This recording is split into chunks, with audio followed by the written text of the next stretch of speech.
This is a lecture on section 6-2, which is applications of the normal distribution. The book follows through formulas and tables in order to do this. This is why they put 6-2 as a separate section from 6-1. But in reality, we're going to do this using a TI-84 or a TI-83 or a graphing calculator. And the difference between the standard normal distribution and the normal distribution is just a matter of writing down mu as 0 versus mu as something that is given in the problem, and the standard deviation 1 versus the standard deviation that is given with the problem.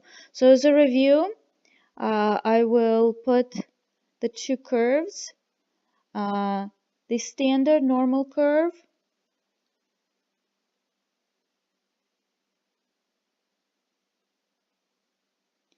has mu at 0 and standard deviation at 1.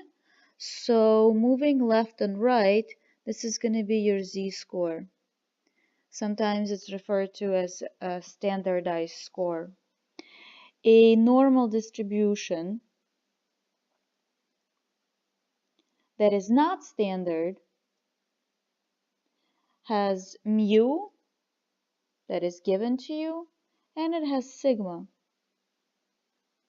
that is also given to you. So what we'll do is we'll start with example 6-6. An adult has an average 5.2 liters of blood, on average 5.2 liters of blood. Assume the variable is normally distributed and has a standard deviation of 0.3. Find the percentage of people who have less than 5.4 liters of blood in their system. So it makes sense to draw a normal curve. You can recognize that this is a problem from a normal distribution because it says, assume the variable is normally distributed. So as soon as you know that it's normally distributed, you can go ahead and draw a curve like this and label the mean and the standard deviation so that you understand what's going on. An adult has on average 5.2 liters of blood. So they gave me that the mu is equal to 5.2. So this is where you put the 5.2. We know that it's normally distributed and has a standard deviation of 0.3. So what it means is 1 standard deviation away, 2 standard deviation, 3 standard deviation to the right and to the left. So if you were going to label this as anything, this would be 5.5. The next one would be 5.8. If you wanted to label this a little bit to the left, you would go 4.9, 4.6, and so on and so forth. So you don't need the labeling, but I would like you to make sense of this. So find the percentage of people who have less than 5.4 liters of blood in their system. So notice the 5.4 would be right before that 5.5, right there. And what we need is we need the people who have a less than that. So what I'm doing is I'm shading everything to the left of this 5.4. So if I shade everything to the left, notice that our normal curve is 100%. This is 100%. So finding the area, the shaded region, is finding the percentile. So what essentially this problem is asking you to do is find the area on a normal curve that has this particular mean and this particular standard deviation, somewhere between a negative infinity to a 5.4. So this is how we're going to enter this in the calculator. I will write down the formula. This will be the most helpful to the people with a TI-83. What you need to do, I will guide you through the steps of the calculator right now, and I will show this to you on the next video. So in the distribution, you can find normal CDF, and you want to set the lower bound at negative infinity, meaning negative 1 E99. The upper bound to go all the way up to 5.4. So this will cover the shaded region that we need. The mu you will write down as 5.2 and sigma of 0.3. Now, pasting it in a TI-84 actually gets you to the same menu as TI-83.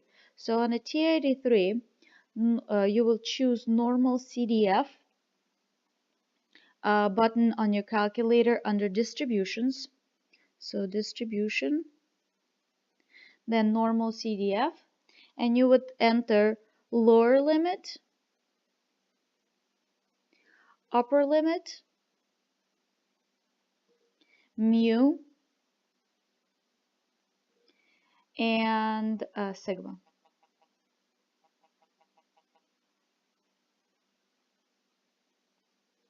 Push enter. What you will see is you will get a percentile. Give me the four significant digits. So what you know is this piece is 74.75%. This basically describes most of the problems in 6-2. So let's do a couple more examples, and in the next video I will show you how to do this showing a calculator. My next example is 6-7. Each month an American household generates on average 28 pounds of newspaper, of garbage or recycling. So on average 28. So they gave me the mu. Assume the variable is approximately normally distributed and the standard deviation is 2 pounds. So they gave me all of the information that is necessary for me to do the normal analysis. I have my normal curve, I have my mean, which is exactly at 28, and if a household is selected at random, find the probability that it generated, and I'm reading part A, between 27 and 31 pounds per month. So I'm interested in the probability that the X is somewhere between 27 pounds and 31 pounds. Notice that 27 is just a little bit to the left of 28, so I'll label it right here. 31 is definitely to the right of 31. So what I'm interested in is I'm interested in this area right here. Let me use yellow highlighter.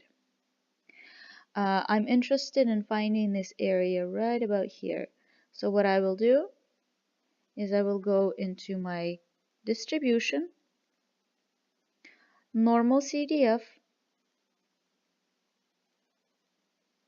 open parentheses, so this is for my TI-83 people, lower bound, which is 27, upper bound, which is 31, mu, which is 28,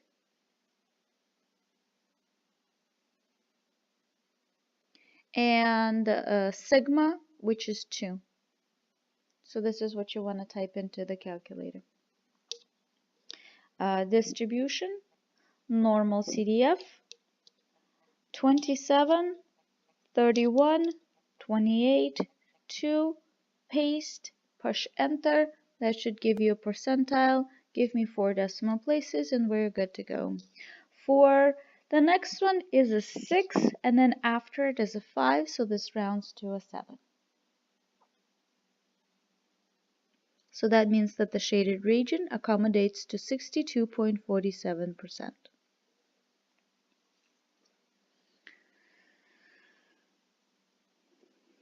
Let's do part B of the same problem. So this is part A.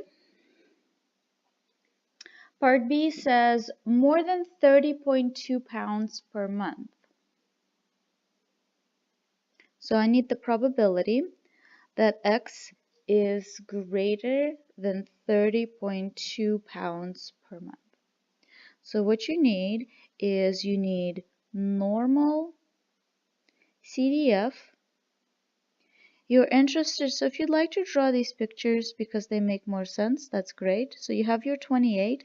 You know that 30.2 is just to the right of it.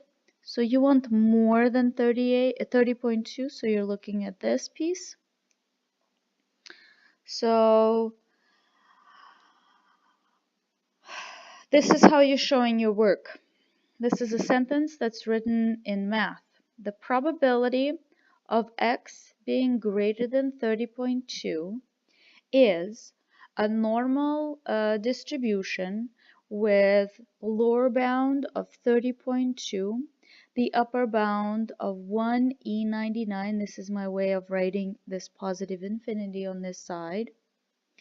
Then comma, mean, and standard deviation. So if you take out your calculator, try to type this in.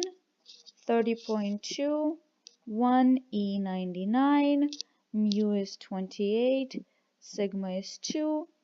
You paste, you push enter. So the probability that we're interested in is 0.135. Then I have a 6, so it will round to a 7.